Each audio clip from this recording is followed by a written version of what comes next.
Hello दोस्तों, good morning. मैं मेरी फ्रेंड क्या है हूँ, जैसा कि आपको पता है। आज क्या है कि आज मुझे और मेरी फ्रेंड को एक जगह संकटा माता की सुहागलों में जाना है। तो नहाना धोना हो गया है, बस थोड़ा तैयार होंगे। और लक्ष्य और उनके जो भाई हैं गनु, उनको हम लोग घर में ही छोड़े जा रहे हैं। तो उनके लिए मैं ये दूध तैयार कर रही हूँ। उनको मिल्क और टोस्ट या बिस्किट जो भी चाहिए रहेगा तो वो दे देंगे। मेरी फ्रेंड अभी वॉशरूम में है। फिर हम लोग तैयार होकर दोनों लोग संकटा माता की सुहागलों में जाएंगे। बहुत ही सौभाग्य की बात होती है, इस तरीके से अगर कहीं बुलाया जाता है तो जाना भी चाहिए। और मैं तो मतलब इस तरीके के ओकेज़न हमारे यहाँ वहाँ पर इंदौर में कम ही होते हैं। तो अगर मिला है तो मैं जाऊँगी ज़रूर, और वहाँ पर माता से विनती करूँगी सौभाग्य की और सभी के सौभाग्य की। तो मुझे तो मेरी फ्रेंड क्या बहुत अच्छा लग रहा है, बहुत मज़ा आ रहा है मुझे तो। और मैं खूब इंजॉय कर रही हूँ। साथियों, सबसे पहले तो मैं बता दूं कि गनु की और लक्ष्य की खूब पट रही है, खूब दोस्ती हो रही है, खूब लड़ाई झगड़ा भी हो रहा है। गनु जो है जो चीज़ लेंगे वही लक्ष्य को चाहिए, और लक्ष्य जो लेंगे वही गनु को चाहिए। दोनों एक ही थाली में खाना खाएंगे और खूब सारी मस्ती कर रहे हैं। आजकल बहुत मज़ा आ रहा है, लक्ष्य को भी बहुत अच्छा लग रहा है। जब लक्ष्य यहाँ आ रहे थे तो थोड़ा डाउट था उनको कि कैसा लगेगा, कहाँ जा रही है मम्मी। पर मुझे पता था कि लक्ष्य ऐसी जगह जा रहे हैं जहाँ ये बहुत इंजॉय करेंगे। इनके साथ के मिल जाते हैं, बच्चों के साथ के मिल जाते तो फिर बच्चे तो एंजॉय करते ही हैं। बच्चे दूध और टोस्ट ले रहे हैं। इसके बाद हम लोग इन्हें यहीं छोड़ जाएंगे और ये आराम से अपने टीवी देखते रहेंगे और हमारी संकटा माता की सुहागलें वहाँ होती रहेंगी। माधवी ने भी नहाना धोना कर लिया है, अब बस तैयार हो रहे हैं। थोड़ी सी क्रीम पाउडर लगा के प्रॉपर तैयार हो जाते हैं। मैं भी थोड़ी सी हेल्प करे देती हूँ, थोड़ी जल्दी है। और न चाय ली है न पानी ली है, मेरे से तो रहा नहीं जाता दोस्तों अब। लेकिन क्या कर सकते हैं, संकटा माता की सुहागलों में पानी चाय ले नहीं सकते हैं। ऐसा कठिन व्रत रहता है। और मैं सोच रही थी जितनी जल्दी हो सके उतना जल्दी हो जाए, मेरे को चाय मिल जाए थोड़ी सी, लेकिन ऐसा हुआ नहीं। जब हम वहाँ पहुँचे तो जो लेडीज़ रहती हैं वो उन्होंने 11 साढ़े 11 बजा ही दिए थे पूजा पाठ सब चीज़ों के करने में। तो फिर 12 तो बज ही गए थे। उतनी देर तक दोस्तों हमें क्या होता है कि मुझे जो है हेडेक होने लगता है, फिर मुझे वॉमिटिंग जैसा लगने लगता है, हमेशा ही ऐसा ही रहता है। ये मादी प्रॉपर तैयार हो गई हैं, बस अब मांग भरना रह गया है। बहुत ही अच्छी लग रही हैं। हेयर थोड़े से गीले हो रखे हैं तो वो भी जल्दी से सूख जाएंगे जब तक हम लोग नीचे जाएंगे।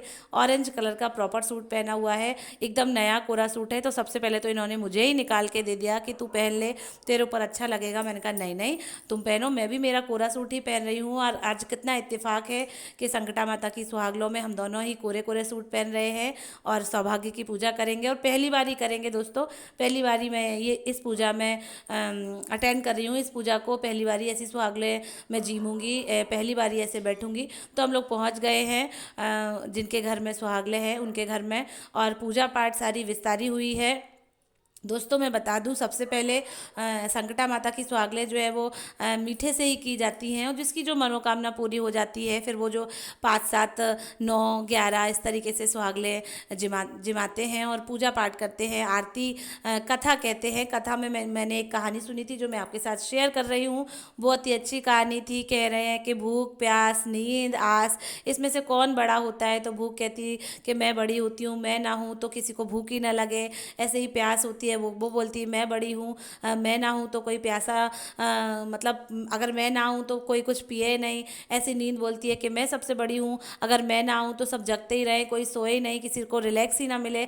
इसी की तरीके से फिर आस बोलती है कि इन सब में मैं सबसे बड़ी हूँ, कि आशा से आसमान बना हुआ है और जीवन में हमेशा आशावादी ही होना चाहिए। तो इस तरीके से कहानी थी, मैंने शॉर्ट में आपको सुनाई दोस्तों, लेकिन उन्होंने बहुत विस्तार तरीके से सुनाई थी और बहुत अच्छे तरीके से सुनाई थी।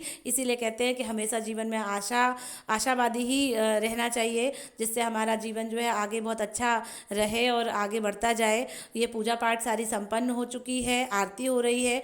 इसके बाद हम लोगों को ये जो जलेबी और दही का जो प्रसाद है वो दिया जाएगा, जो कि बिना बोले बिना कुछ बोले पूरा का पूरा एक बार में ही ख़त्म किया जाएगा। दोस्तों सुबह से कुछ खाया पिया भी नहीं है और फिर इस तरीके से मीठा जब मिलता है तो बहुत ही ज़्यादा फिर खाने में दिक्कत होने लगती है, लेकिन खाना तो पड़ता ही है, प्रसाद है। उसके बाद इस तरीके से ये कुछ सुहाग का सामान मिला था, जिसमें एक रुमाल था, फल था, और उसमें एक मेहंदी की कोन, एक बिंदी का पत्ता, चूड़ी, बिंदी, सारी चीज़ें जो कि रहती हैं सुहागिन स्त्रियों को दी जाती हैं। और साथ ही दोस्तों इसमें क्या होता है कि इसमें सुहाग लिया जाता है। मैंने माधवी को बताया कि 7 बार हम माता को देंगे सिंदूर, और 5 बार हम उनसे वापस अपनी मांग में भरेंगे, टीका करेंगे। तो इस तरीके से संकटा माता की सुहागलों में हम लोग जीवें और बहुत ही सुख समृद्धि की ओर हमारा जीवन आगे बढ़े, ऐसी मेरी शुभकामनाएं हैं। अब मेरी बारी आई हुई है। हालांकि यहाँ पर जो है लाल सिंदूर का महत्व होता है, पर मेरे लखनऊ में जो है सभी चीज़ों में, सभी पूजा पाठ के कामों में ऑरेंज सिंदूर लिया जाता है। तो अब मेरी बारी भी है कि मुझे भी सुहाग का जो सामान है वो दिया जाएगा। गाइस हम लोग आए हैं संकटा माता की सुहागले खाने।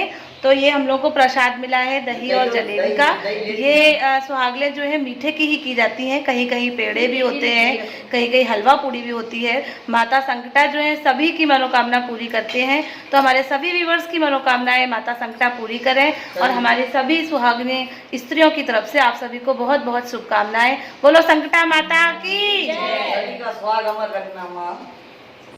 साथियों यहाँ पर क्या है कि ये शाम का समय है, करीब 4 बज रहे हैं। जब हम लोग वहाँ से आए तो दोनों का ही सर दुखने लगा, और हम लोगों ने बच्चों को मैगी बना के खिलाई, बच्चों ने नहाना धोना किया। उसके बाद हम चारों के चारों थोड़ी देर रेस्ट करने लगे। हेडेक इतना ज़्यादा था कि मुझे बिल्कुल आराम ही नहीं मिल रहा था। जब भी इस तरीके से सुहागले होती हैं या मुझे आधे दिन भूखा रहना पड़ता है, तो मुझे हमेशा ही ऐसा होता है, मुझे बिल्कुल वॉमिटिंग जैसा लगता है। फिर कुछ भी अच्छा नहीं लगता, मेरा चेहरा एकदम उतर जाता है, सर ही दुखता रहता है बिल्कुल। जब तक मैं सो ना जाऊं, जब तक मैं रात वाला सो ना जाऊं, तब तक मुझे जो है पूरा दिन ऐसे ही रहता है। तो अब इस समय जो है मैं जितने भी बर्तन पड़े हुए थे बच्चों के, मैंने कहा मैं धुल देती हूँ, और माधवी से बोला कि तू चाय बना, मुझे बहुत सर दुख रहा है, मैं एक गोली भी लूँगी। तो बस मेरी फ्रेंड जो है चाय बना रही है, और मैंने जितने भी बर्तन थे वो सारे धो के रख दिए हैं। इसी के साथ दोस्तों मैं बता दूं कि हम दोनों खूब एंजॉय कर रहे हैं, खूब पुरानी अपनी बातें कर रहे हैं, कॉलेज टाइम की, स्कूल टाइम की। बचपन में एक ऐसा राज है जो मैं आपको बता दूं कि हम दोनों की बहुत लड़ाई हुई थी स्टार्टिंग में, कि कौन किससे होशियार है, कौन किससे पढ़ने में ज़्यादा अच्छा है। लेकिन हम लोग की फिर क्या हुई कि धीरे धीरे करके वो जो दुश्मनी थी, वो जो शत्रुता थी, फिर वो मित्रता में बदलती चली गई। फिर हम लोग इतने पक्के दोस्त हो गए। कहते हैं ना, जिससे सबसे ज़्यादा चिढ़ होती है, सबसे ज़्यादा नफरत होती है, फिर उसी से सबसे ज़्यादा प्यार हो जाता है। माधवी ने मुझे कठिन समय में बहुत साथ दिया मेरा। तो इससे और हमारी मित्रता जो है गाढ़ी होती गई और अच्छी होती गई। पिछले 20 से 22 साल हो गए हमारी दोस्ती को, जो कि अनवरत चली आ रही है। इसी की तरीके से हमारा और आपका साथ बिल्कुल बना रहे। आप मेरे वीडियो को एंजॉय करते रहें, मैं लगातार वीडियो आपके साथ शेयर करती रहूं, इस आशा के साथ कि आप मेरे वीडियो को लाइक करेंगे, शेयर करेंगे, और जो भी नए जुड़े हैं वो सब्सक्राइब करेंगे। ठीक है दोस्तों, तो प्लीज़ आप अपनी खुशबू इंदौरी को सपोर्ट करिए और आगे बढ़ाइए। Thank you, bye bye.